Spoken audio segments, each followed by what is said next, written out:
Hello everyone. I am Susmitha. Welcome to my channel. So, RRB group డీకి సంబంధించి documents upload చేయడానికి ఏ ఫార్మేట్‌లో upload చేయాలి అనేది నేను వీడియోలో ఎక్స్‌ప్లెయిన్ చేస్తున్నానండి. సో, డాక్యుమెంట్స్ అంటే అక్కడ నోటిఫికేషన్‌లో చదివేసుకొని ఈ డాక్యుమెంట్సే కదా మనం అప్లోడ్ చేసుకోవచ్చు అనుకుంటారు. చాలా అంటే చాలామంది నేను చూశానండి.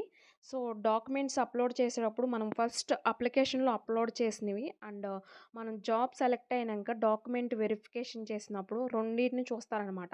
సో, ఇక్కడ అంతా సెలెక్ట్ అయిపోయి డాక్యుమెంట్ వెరిఫికేషన్ దగ్గర రిజెక్ట్ అయిన వాళ్ళని చాలామందిని చూశాను. ఇది చాలా పెయిన్‌గా ఉంటుంది. అన్నీ సెలెక్ట్ అయిపోయి డాక్యుమెంట్ వెరిఫికేషన్ దగ్గర రిజెక్ట్ అవ్వడం అంటే చాలా పెయిన్. సో, అది నెట్ వాళ్ళ దగ్గరికెళ్ళి అప్లై చేసుకోవడమో, లేకపోతే మీకు మీరు అప్లై చేసుకోవడం వల్ల మిస్టేక్ ఏదో తెలీదు గానీ, సో, నేను ఈ వీడియోలో ఎక్స్‌ప్లెయిన్ చేస్తానండి. పిన్ టు పిన్ ఆ మిస్టేక్ కూడా జరగకుండా మీరు సెలెక్ట్ అవ్వాలని చెప్పేసి పిన్ టు పిన్ ఈ వీడియోలో ఎక్స్‌ప్లెయిన్ చేస్తున్నాను. చివరి వరకు చూడండండి. ఫస్ట్ టైం గనక ఛానల్ చూస్తున్నట్లయితే please subscribe to my channel. చూస్తున్న వాళ్ళు ఎవరైనా సబ్స్క్రైబ్ చేయకపోతే ప్లీజ్ సబ్స్క్రైబ్ చేయండి. అండ్ నా వాట్సాప్ అండ్ టెలిగ్రామ్‌కి సంబంధించిన లింక్ డిస్క్రిప్షన్‌లో ఉందండి. So, follow to Telegram and WhatsApp group channel. ఏదైనా ఈజీగా పోస్ట్ చేయడానికి వాట్సాప్ అండ్ టెలిగ్రామ్ ద్వారా అయితే కుదురుతుంది. చూసుకున్నట్లయితే ఫస్ట్ మనం మొబైల్ నంబర్, ఈమెయిల్ ఐడీ, ఈ బ్యాంక్ అకౌంట్ ఇవన్నీ కరెక్ట్‌గా ఉంచుకోవాలనమాట. మొబైల్ నంబర్ అంటే సో, కొంతమంది స్విచ్ ఆఫ్ అయినవి కొంతమంది అలా పెట్టుకుంటూ ఉంటారు. అలా కాకుండా కాన్స్టెంట్‌గా వర్కింగ్‌లో ఉన్న మొబైల్ నంబర్ అనేది ఉంచుకోవాలి.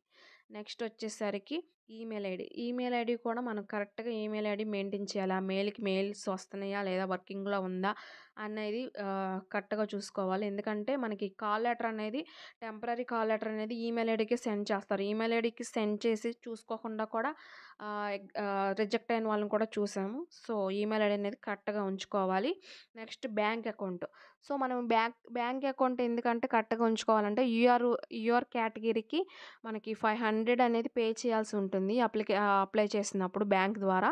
ఇప్పుడు మనం నెట్ సెంటర్‌కి వెళ్తే వాళ్ళు మీ బ్యాంక్ ద్వారా పే చేయమంటారా? లేకపోతే మా బ్యాంక్ ద్వారా పే చేయమంటారా అని అడుగుతారు కదా! అది కూడా ఆప్షన్ ఉంటుంది. మీ బ్యాంక్ ద్వారా పేమెంట్ తీసుకోమంటారా? లేకపోతే అదర్స్ అని చెప్పేసి.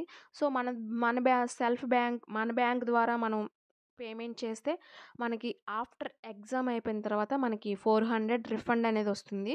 సో, రిఫండ్ కోసమైనా సరే మన బ్యాంక్ అకౌంట్ వర్కింగ్‌లో ఉన్నది ఏ క్యాండిడేట్స్ అప్లై చేస్తున్నారో ఆ క్యాండిడేట్స్ యొక్క బ్యాంక్ అకౌంట్ అనేది కరెక్ట్‌గా ఉంచుకోవాలనమాట. నెక్స్ట్ వచ్చేసరికి ఆధార్ కార్డ్. ఆధార్ కార్డ్‌లో కూడా మనం ఏ మిస్టేక్ లేకుండా names and date of birth అలాంటివి కూడా ఏ మిస్టేక్ లేకుండా చూసుకోవాలి. ఎందుకంటే డాక్యుమెంట్ వెరిఫికేషన్‌కెళ్ళినప్పుడు కూడా ఇవి కూడా చూస్తారు. మనం ఇప్పుడు ఆధార్ కార్డ్‌లో మనకి సపోజ్ నా నేమ్ చూసుకోండి. SUSMITHS సుస్మిత అని ఉంది. సో, కొంతమంది నేమ్ అలా కొన్ని సార్లు ఆధార్ కార్డ్‌లో ఎలా ఉంటుంది SUSHMITHE అని ఎక్స్ట్రాగా హెచ్ పడింది అనమాట. సో, అది కూడా వెరిఫికేషన్‌లో అది కూడా చూసి మన హోల్డ్‌లో పెట్టడం గానీ, రిజెక్ట్ చేయడం గానీ జరుగుతుంది. సో, ఆధార్ కార్డ్‌లో కూడా మనకు correct name and date of birth అనేవి యాస్ పర్ 10th ఎలా ఉన్నాయో అది కూడా కరెక్ట్‌గా చూసుకోవాలనమాట. పాస్‌పోర్ట్ సైజ్ ఫోటో అనమాట. 35 అండ్ 45 సైజ్‌ది అండ్ జేపీజీ గానీ, జేపీఈజీ ఫార్మాట్‌లో తీసుకోవాలి. అండ్ 15-40 కేబీ అయితే ఉండొచ్చనమాట. డిజిటల్ సిగ్నేచర్ బ్లాక్ ఇంక్‌తో మనం వైట్ పేపర్ మీద సైన్ చేసి దాన్ని జేపీజీ గానీ, జేపీఈజీ ఫార్మాట్‌తో 10-20 కేబీలో మనం అప్లోడ్ చేయాల్సి ఉంటుంది. So, SC, ST, OBC, EWS certificates అంటే క్యాస్ట్ సర్టిఫికేట్లనమాట. ఎస్సీ, ఎస్టీకి సంబంధించిన క్యాస్ట్ సర్టిఫికేట్ అనేది అప్లోడ్ చేయాలి. అండ్ ఓబీసీ వాళ్ళకి సంబంధించి ఎకనామికల్లీ వీక్ క్యాండిడేట్స్ ఉంటారు కదా! దానికి సంబంధించిన సర్టిఫికేట్ అనేది అప్లోడ్ చేయాల్సి ఉంటుంది. సో, కొంతమంది ఏంటంటే ఎకనామికల్లీ వీక్ అన్న సర్టిఫికేట్ లేకపోయినా సరే అప్లోడ్ చేసేస్తారు. ఎందుకంటే 500కి 250 పేమెంట్ అనేది తగ్గుతుందని చెప్పేసి అప్లోడ్ చేసేస్తారు. లాస్ట్‌లోకొచ్చేసరికి వాళ్ళు వెరిఫికేషన్ అప్పుడు మనం ఆ సర్టిఫికేట్ ఏది అప్లోడ్ చేసామో ఆ సర్టిఫికేట్ అనేది వాళ్ళకి డాక్యుమెంట్ వెరిఫికేషన్ అప్పుడు చూపించాలి. లేకపోయినా అప్లోడ్ చేస్తే మనకి రిజెక్ట్ అనేది చేయడం గానీ, హోల్డ్‌లో పెట్టడం గానీ జరుగుతుంది. సో, అలాంటివి కూడా చూసుకొని అప్లోడ్ చేయాలి. అండ్ యూఆర్‌లో ఎకనామికల్లీ వీక్ వాళ్ళు కూడా ఈడబ్ల్యూఎస్ సర్టిఫికేట్ అనేది పెట్టి అప్లై చేసుకోవాల్సి ఉంటుంది. అది కూడా జేపీజీ అండ్ జేపీఈజీ ఫార్మాట్‌లో 50-100 కేబీలో మనం పెట్టాల్సి ఉంటుంది. సో, ఆధార్ కార్డ్ అనేది పీడీఎఫ్ ఆర్ జేపీజీ లేదంటే జేపీఈజీ ఫార్మాట్‌లో అప్లోడ్ చేయాలి. 10th class certificates. 10th class certificate కూడా PDF or JPG or JPEG ఫార్మేట్లో అప్లోడ్ చేసుకోవాల్సి ఉంటుంది. ఈ 10th క్లాస్ సర్టిఫికేట్లో ఏదైతే నేమ్స్, ఏ క్యాస్ట్ అలా ఉన్నాయో అవన్నీ 10th పరంగా మనం అప్లోడ్ చేసినవన్నీ ఉండాలన్నమాట. సో 10th క్లాస్ పరంగా కరెక్ట్గా అప్లోడ్ చేస్తే చాలా వరకు డాక్యుమెంట్ వెరిఫికేషన్ అనేది సక్సెస్ఫుల్గా అయిపోయినట్లేనండి.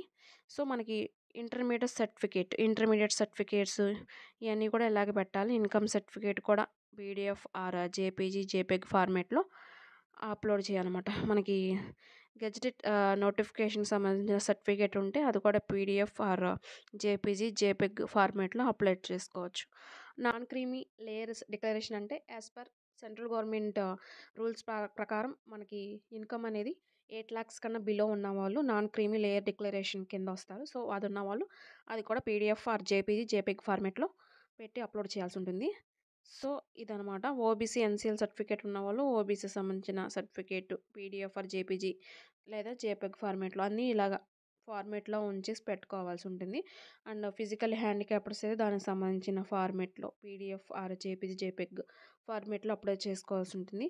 అదే ఎస్సీలో అలా ఫిజికల్ హ్యాండిక్యాప్డ్ సంబంధించిన వాళ్ళు అలా ఓబీసీలో ఎలా ఉంటే వాళ్ళు కూడా దానికి సంబంధించిన పీడిఎఫ్ ఆర్ జేపీజీ, జేపీఈజీ ఫార్మేట్లో అప్లోడ్ చేసుకోవాల్సి ఉంటుంది. జేఎండ్కే డొమిసైల్ సర్టిఫికేట్ ఉంటే అది. సెల్ఫ్ సర్టిఫికేట్ బై ట్రాన్స్జెండర్స్ అయితే ట్రాన్స్జెండర్కి సంబంధించిన సర్టిఫికేట్. డివోర్స్ అయిన వాళ్ళు అయితే డివోర్స్ సంబంధించిన సర్టిఫికేట్ అనేది ఆ పీడిఎఫ్ ఆర్ జేపీజీ, జేపీఈజీ ఫార్మేట్లో అప్లోడ్ చేసుకోవాల్సి ఉంటుంది. డాక్యుమెంట్స్ అనేవి అప్లై చేసినప్పుడు ఎటువంటి డాక్యుమెంట్స్ అనేవి అప్లోడ్ చేసామో అవే మనకి డాక్యుమెంట్ వెరిఫికేషన్ అప్పుడు కూడా సేమ్ అలాగే ఉండాలన్నమాట. ఎటువంటి మిస్టేక్స్ లేకుండా మనం అప్లై చేసినప్పుడు అప్లోడ్ చేస్తే దాన్ని బట్టి మనం అన్ని సెలక్షన్ ప్రాసెస్ అన్నీ అయిపోయిన తర్వాత కూడా డాక్యుమెంట్ వెరిఫికేషన్ కూడా చాలా స్మూత్గా అవుతుంది. సో దాన్ని బట్టి మనకి ఎటువంటి టెన్షన్స్ అనేవి లేకుండా బాధపడకుండానే మనకి జాబ్ అనేది కూడా గెయిన్ చేసుకోవచ్చు. సో ఆర్ఆర్బీ గ్రూప్ డీకి సంబంధించి నేను వీడియోస్ చేస్తూనే ఉంటాను.